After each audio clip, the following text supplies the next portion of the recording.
Bihar intermediate council के द्वारा जो है 2010 में मॉडल पेपर 5 सेट में जो है जारी किया गया था और उसमें से एक मॉडल पेपर जो है डायरेक्ट हूबहू वही पूछ दिया गया था। लड़के आज के दौर में कंफ्यूज हैं कि क्या मॉडल पेपर से आएगा कि नहीं आएगा, तो इसके लिए आप बिल्कुल संतुष्ट रहिए कि जो बिहार इंटरमीडिएट काउंसिल ने जो मॉडल पेपर दिया है उसी में से क्वेश्चन रहेगा। और मैं इस यूट्यूब के माध्यम से हर क्वेश्चन के आधार पर कुछ रिलेवेंट क्वेश्चंस भी आपको दे रहा हूँ। इससे आप जो है उससे भी तैयार कर लें, अगर इन केस चेंज होता है तो फिर आप उसको भी कर लेंगे। चलिए हम लोग करते हैं।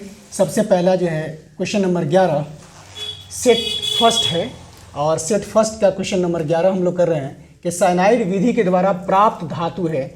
साइनाइड विधि, यहाँ पर सोडियम साइनाइड या पोटेशियम साइनाइड, यहाँ पर सोडियम साइनाइड और पोटेशियम साइनाइड को सिल्वर और हम जो है गोल्ड, ये दो धातु हैं जिसको निकाला जाता है। इस विधि को कहा जाता है लीचिंग कहा जाता है। क्या कहा जाता है? लीचिंग। यानी कि सिल्वर और गोल्ड जो है इस विधि के द्वारा, लीचिंग के द्वारा जो है एक्सट्रैक्ट किया जाता है मेटलर्जिकल ऑपरेशन के अंदर जो है। अब यहाँ पर सोडियम साइनाइड है। सोडियम साइनाइड एक कम्प्लेक्स कंपाउंड बनाता है। सोडियम साइनाइड के साथ सिल्वर जो है एक कम्प्लेक्स कंपाउंड बनाता है Na2AgCN2।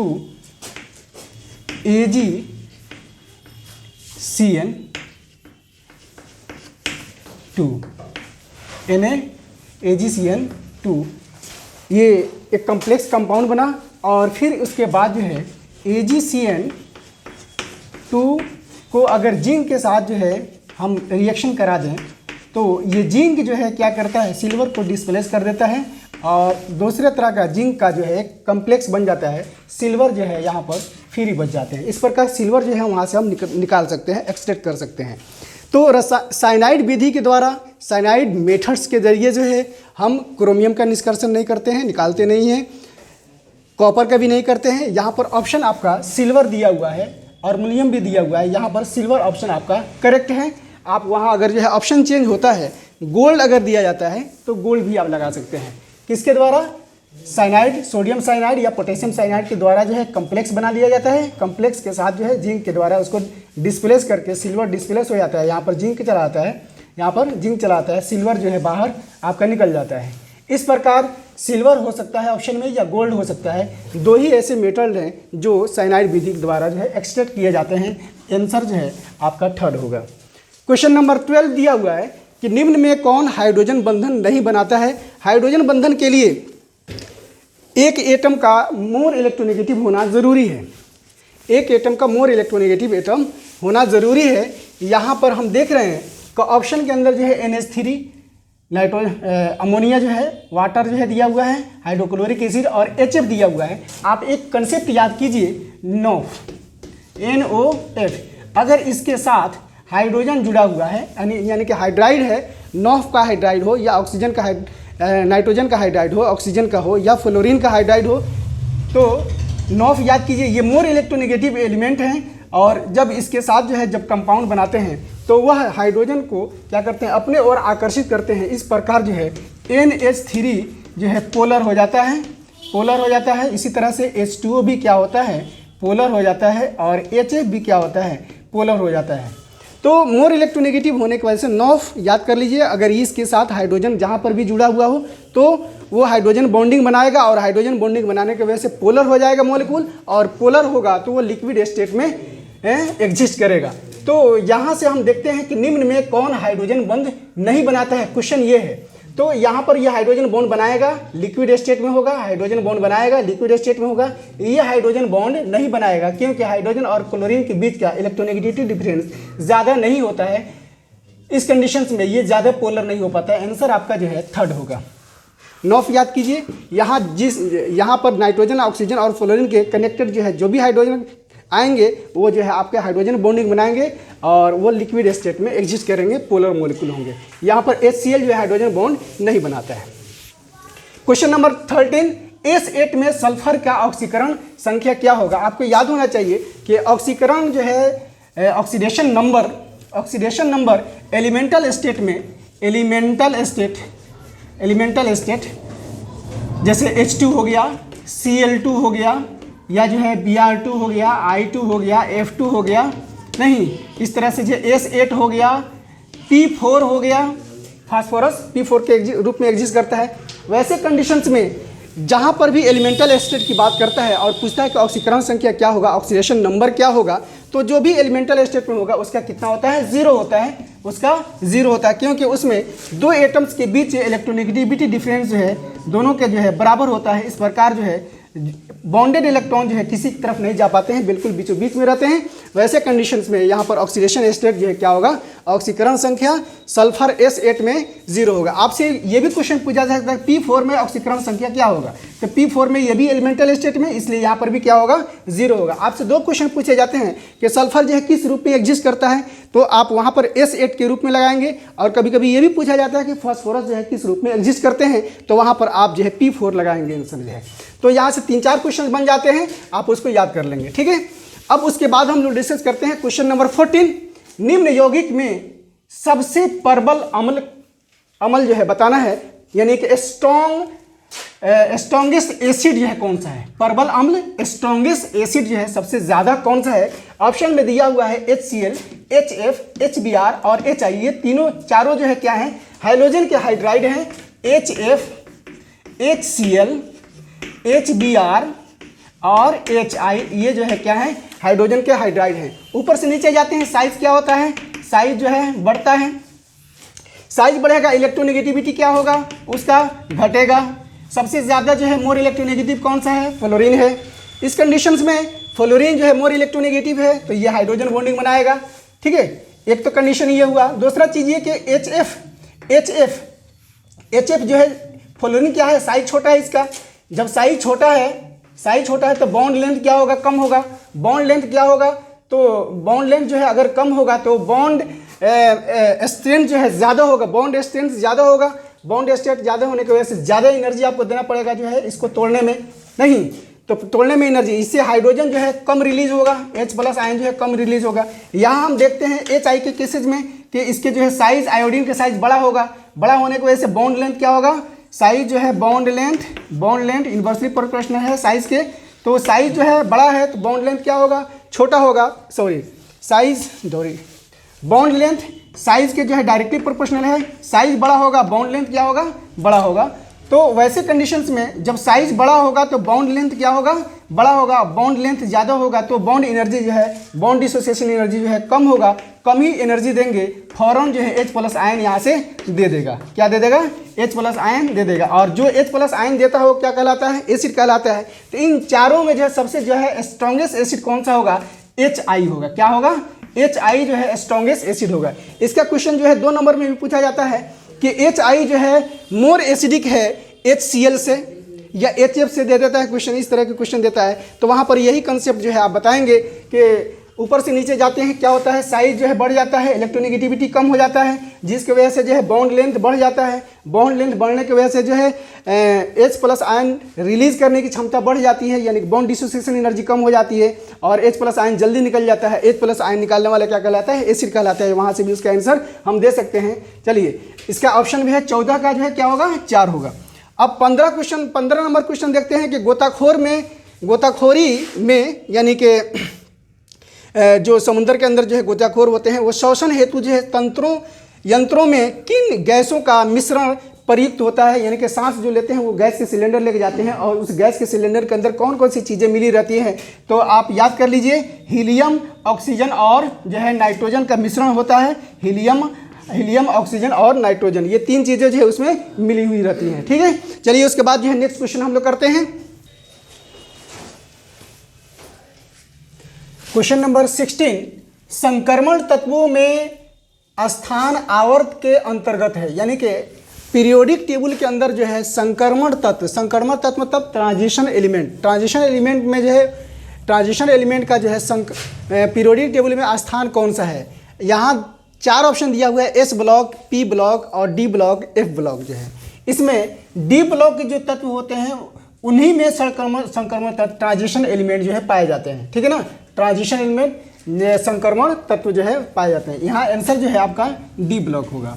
क्वेश्चन नंबर 17, निम्न में कौन प्रथम संक्रमण तत्वों के श्रेणी में नहीं है, कौन नहीं है। प्रथम संक्रमण तत्व जो है यानी कि 3D सीरीज के अंदर अगर हम देखते हैं तो आपका जो है scandium, titanium, vanadium, chromium, manganese, iron और कोबाल्ट, निकेल, कॉपर और जिंक फर्स्ट में आते हैं ये।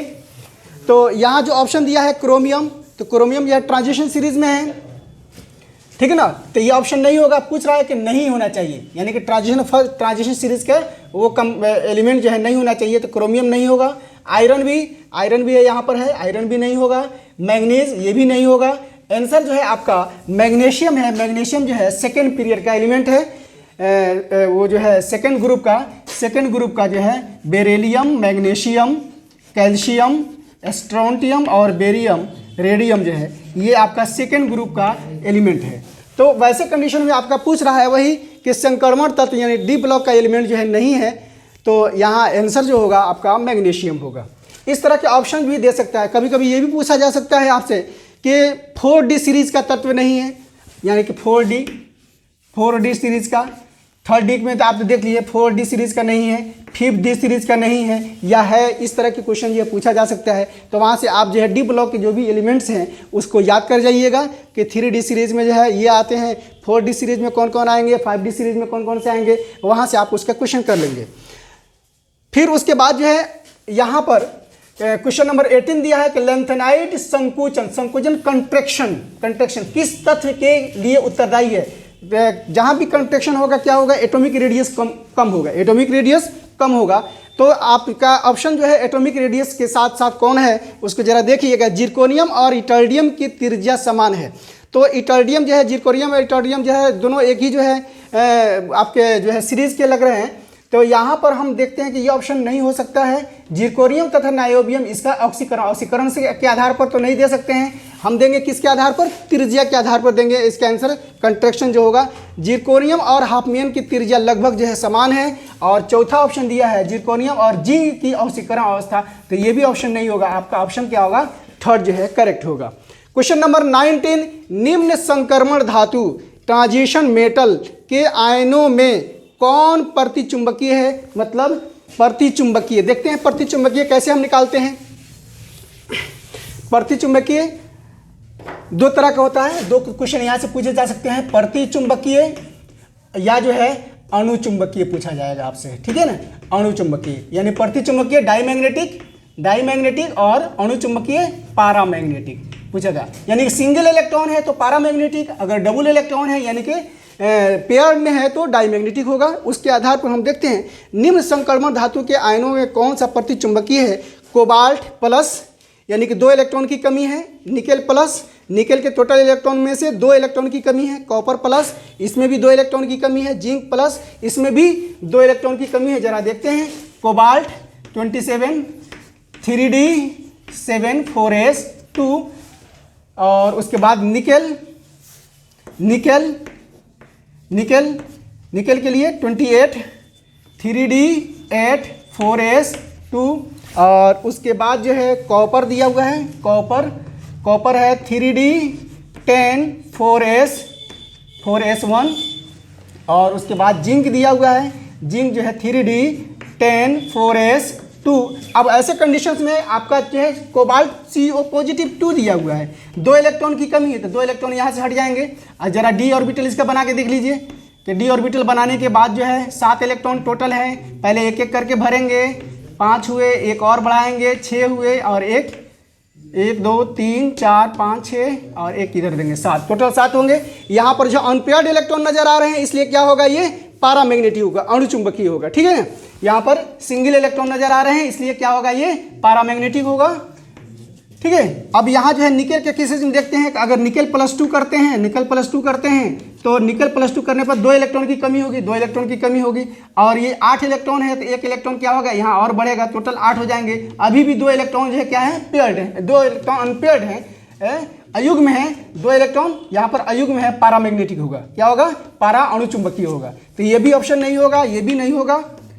और उसके बाद जो है कॉपर में देखते हैं तो कॉपर जो है जनरल इलेक्ट्रॉनिक कन्फिगरेशन ये हो गया आपका, कॉपर +2 दिया हुआ है, 2 इलेक्ट्रॉन की कमी है तो 1 इलेक्ट्रॉन यहाँ से निकलेगा और 1 इलेक्ट्रॉन यहाँ से निकलेगा। अब ऐसे कंडीशन में टोटल 9 इलेक्ट्रॉन है तो 9 इलेक्ट्रॉन यहाँ तक जाएंगे।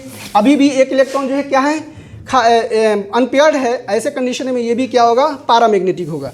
अब यहाँ जिंक के केसेस में देखते हैं कि जिंक में जो है क्या है, जिंक +2 दिया हुआ है, 2 इलेक्ट्रॉन की कमी है, 2 इलेक्ट्रॉन यहाँ से निकालेंगे, 10 इलेक्ट्रॉन जो है इसमें लाके भरेंगे, टोटल के टोटल सब पेयर हो जाएंगे। अब पेयर होने के बाद जो है वही पूछ रहा है कि प्रति चुंबकीय कौन है जिसमें पेयर्ड इलेक्ट्रॉन है, आंसर आपका जो है जिंक होगा। क्वेश्चन नंबर 20, क्वेश्चन नंबर 20 में हम देखते हैं कि जटिल आयन दिया हुआ है CuNH3 और इसका +2 ऑक्सीडेशन स्टेट दिया है कि संरचना वर्ग तलीय है। वर्ग तलीय मतलब स्क्वायर प्लेनर, वर्ग तलीय स्क्वायर प्लेनर। आप जानते हैं कि कोऑर्डिनेशन नंबर 4 अगर है तो 4 में जो है 2 चीज़ें हो सकता है, एक DsP3 हो जाएगा और दूसरा जो हो जाएगा DsP2 हो जाएगा और 2 1 3 1 4 और एक क्या होगा sp3 होगा 3 1 4। ठीक है, sp कोऑर्डिनेशन नंबर 4 में या तो जो है ज्योमेट्री उसकी dsp2 हो जाएगा या sp3। dsp2 होगा तो स्क्वायर प्लेनर कहलाएगा और sp3 होगा तो टेट्राहेड्रल कहलाएगा। क्या कहलाएगा, टेट्राहेड्रल कहलाएगा। ठीक है, अब यहाँ से जो है स्क्वायर प्लेनर तो दे दिया है, तो स्क्वायर प्लेनर दिया तो उसका जो है ज्योमेट्री DsP2 होगा और उसका जो है हाइब्रिडाइजेशन जो है DsP2 होगा और उसकी ज्योमेट्री क्या हो जाएगी, स्क्वायर प्लेनर। तो स्क्वायर प्लेनर जो है यहाँ हम देखते हैं कि DsP3 दिया है, ये गलत है, यानी कि टोटल कोऑर्डिनेशन में कितना होना, 4 2 1 3 1 4, टोटल जो है 4 होना चाहिए, इसलिए ऑप्शन जो है 3rd आपका सही है। तो इस तरह के क्वेश्चन देता है, या अभी कभी पूछ देता है कि कॉपर का CuNH3 में जो है इसका हाइब्रिडाइजेशन क्या होगा, तो हाइब्रिडाइजेशन जो है याद कर जाइए DsP2 होगा, या कभी कभी पूछ लेता है कि इसकी ज्योमेट्री क्या होगी, तो वर्ग तलीय होगी, इसकी ज्योमेट्री भी वर्ग तलीय होगी। ठीक है, इसको जो है लंबे क्वेश्चन में भी पूछा जा सकता है, 2 नंबर में भी क्वेश्चन पूछा जा सकता है, इस तरह के जो है आप चीज़ें याद कर लेंगे उसको। ठीक है, अब उसके बाद जो है हम लोग आगे चल के इस तरह के क्वेश्चंस अगर मिलते हैं तो उसमें हम लोग बिल्कुल स्ट्रॉन्ग फील्ड और वीक फील्ड लिगेंड के आधार पर उसका क्वेश्चन हम लोग करेंगे। तब तक के लिए इतना तक आप लोग कंप्लीट कर लीजिए।